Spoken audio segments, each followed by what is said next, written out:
Mesdames, Messieurs, bonjour. Très heureux de vous retrouver ici en direct de la Porte de Versailles à Paris dans le cadre du Salon international de l'agriculture. Et j'en suis d'autant plus heureux que j'accueille Christiane Lambert. Bonjour. Bonjour. Bonjour Christiane, vous êtes présidente de la FNSEA. On le sait, on aura l'occasion de reparler de tous ces sujets juste après. Mais je tiens à rappeler que vous êtes éleveuse de porc. Pourquoi? Parce que l'Académie a féminisé tous les mots, donc vous êtes éleveuse. Oui.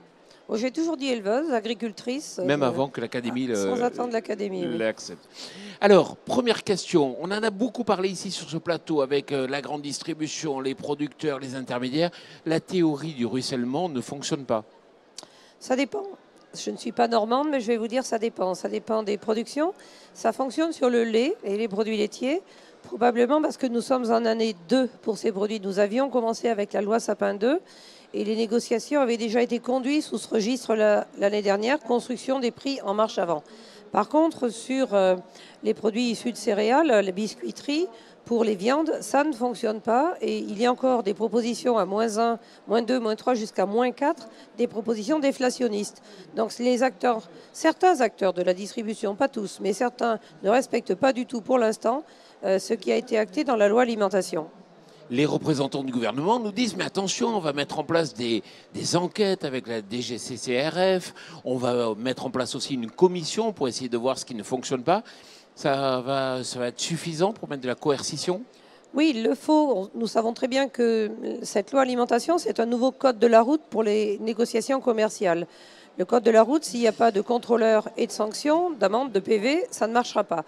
Donc nous avons besoin d'une part des batteries de contrôle qui ont été annoncées par la DGCCRF, mais aussi des sanctions et notamment d'ordonnances pour prix abusivement bas qui doit paraître le 1er avril et qui viendra sanctionner ceux qui ne respectent pas le jeu. Je sais que l'ANIA et COP de France ont fait remonter un certain nombre d'éléments. Plus de 600 entreprises ont répondu, majoritairement des PMI, PME, et qui font état effectivement de ces demandes déflationnistes. Donc la loi a été faite pour arrêter de casser 1 milliard d'euros par an en destruction de valeur dans la chaîne alimentaire. Et s'ils ne jouent pas le jeu, nous n'atteindrons pas l'objectif. Et puis côté producteur, nous nous réservons aussi la possibilité d'aller demander des comptes, qui aux industriels, qui aux distributeurs, pour faire en sorte que ça marche. Ça ne peut pas échouer.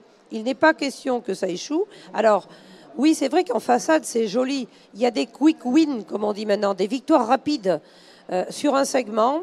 Lactalis et Leclerc, Danone et Leclerc, tel et tel, qui nous présentent le petit contrat qui va bien et qui permet de faire la communication positive. Mais nous, ce que nous souhaitons, c'est que ce ne soit pas des segments minoritaires, mais que ce soit vraiment la grande majorité des négociations qui se passent avec cette volonté de recréer de la valeur. Moi, je salue toutes les initiatives, qu'il s'agisse de lait, de céréales ou de volailles, on en a vu, et ça fait l'objet de beaucoup de communication. La satisfaction viendra lorsque ça sera majoritairement pour l'ensemble des produits et donc l'ensemble des agriculteurs. Alors Christiane, vous savez, à quelques mètres là-bas, il y a le stand de la FNSEA. On va parler des élections. Hier soir ou avant-hier soir, c'était la fête sur le stand. C'était la fête de la victoire. Vous avez gagné? Oui, nous avons gagné. Les élections en chambre d'agriculture, c'est tous les 6 ans, donc il ne faut pas se rater.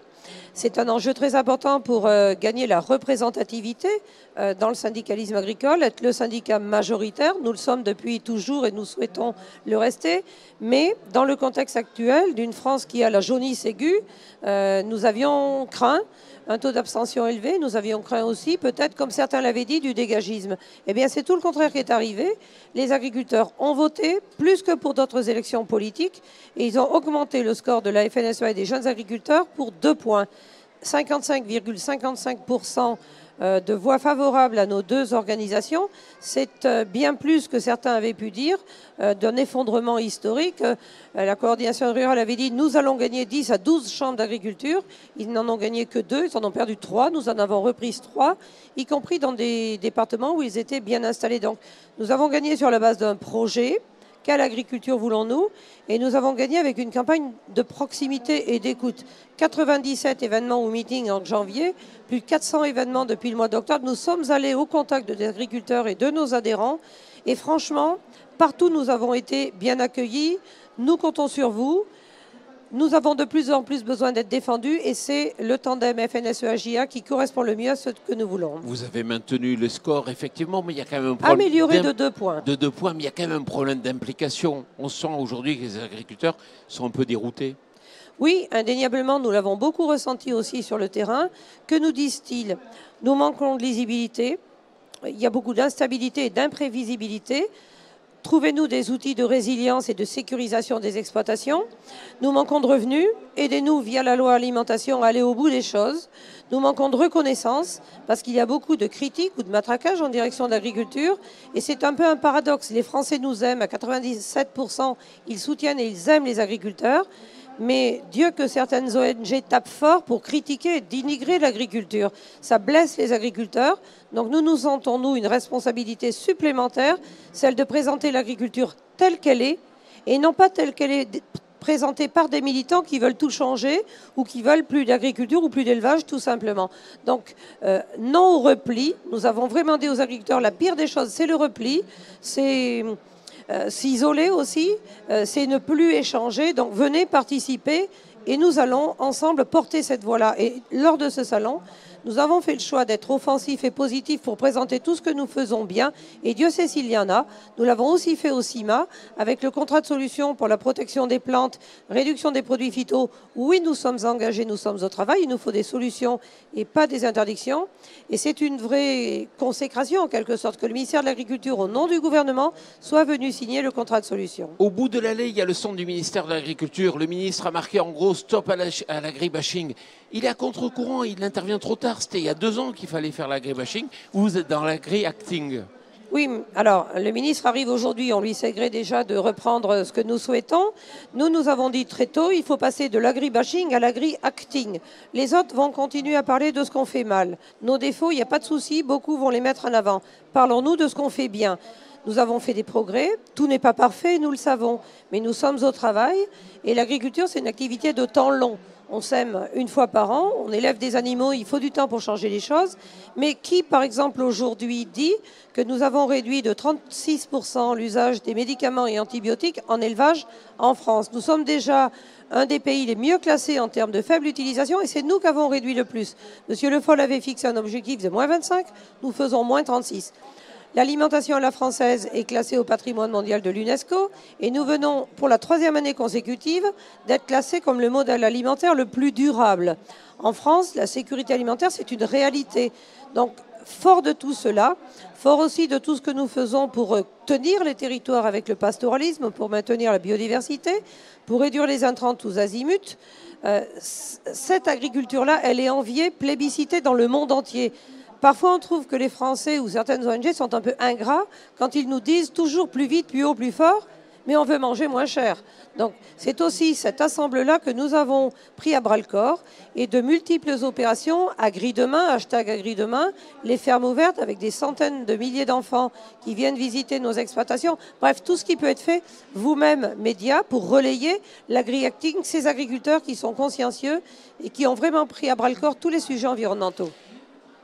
Cette semaine a été annoncé un point vraiment surprenant. Les éleveurs qui conseillent de devenir flexitariens. Une posture ou réellement une volonté d'évolution? C'est une volonté d'évolution et c'est surtout faire le constat que beaucoup de Français, nous-mêmes, sommes flexitariens. Nous ne mangeons plus de la viande à chaque repas. Nous en mangeons tous les jours pour beaucoup d'entre nous. Mais la viande, en manger et en manger mieux, c'est le slogan qu'ils ont choisi. En France, toute viande est accompagnée d'un légume. On ne mange jamais de viande sans légumes. Donc, oser dire oui, nous sommes tous flexitariens, c'est ne pas apparaître comme inconditionnel de la viande, quelle qu'elle soit et où que ce soit, mais vivre avec son temps. Nous vivons avec nos amis, nos enfants, nos parents qui changent de mode d'alimentation. Mais la consommation de viande est essentielle pour la santé à tous âges, pour des raisons diverses. De plus en plus de diététiciens le disent et le disent très bien. Des parents sont condamnés quand ils élèvent leurs enfants en mode vegan et qu'ils risquent de mourir. Donc je crois qu'il y a une prise de conscience. Puis derrière tout ça, on voit bien qu'il y a des ayatollahs anti-viande, anti-élevage. Et là, nous ne pouvons pas être d'accord. Toute dernière question, c'est vrai que quand on regarde un peu l'évolution aujourd'hui du monde agricole, on a l'impression qu'il y a toujours un pied sur le frein, un pied sur l'accélérateur. C'est-à-dire qu'à la fois ça freine un peu, puis à un moment donné c'est capable d'accélérer assez rapidement. On le voit avec les flexitariens. Est-ce que vous pensez aujourd'hui qu'il faut renouveler un peu la façon d'évoluer dans le monde agricole? Moi j'ai plutôt l'impression qu'aujourd'hui tout le monde a le pied sur l'accélérateur. Quand on voit le dernier congrès des céréaliers qui a acté d'aller vers des démarches de certification de bonnes pratiques agricoles, l'association HVE Développement regroupant de plus en plus d'acteurs qui dit oui, nous sommes prêts à certifier, même Michel-Édouard Leclerc qui promeut la certification environnementale, l'agriculture du vivant, sol vivant, bref, tous azimuts, oui, le mouvement est engagé. Par contre, nous avons le pied sur le frein pour des réglementations imbéciles qui existent encore et qui pénalisent l'agriculture. Donc, faire mouvement, c'est engagé, mais être exigeant aussi pour que la France ne s'isole pas au niveau européen et prenne des décisions toutes seules. Sinon, qu'est-ce qui se passe? C'est comme ce qui se passe en pommes de terre en ce moment. Les Belges viennent planter des pommes de terre en France avec des semences belges, des produits phyto belges, du carburant belge dans leurs tracteurs, et ils ramènent toutes les pommes de terre pour être transformées de l'autre côté de la frontière.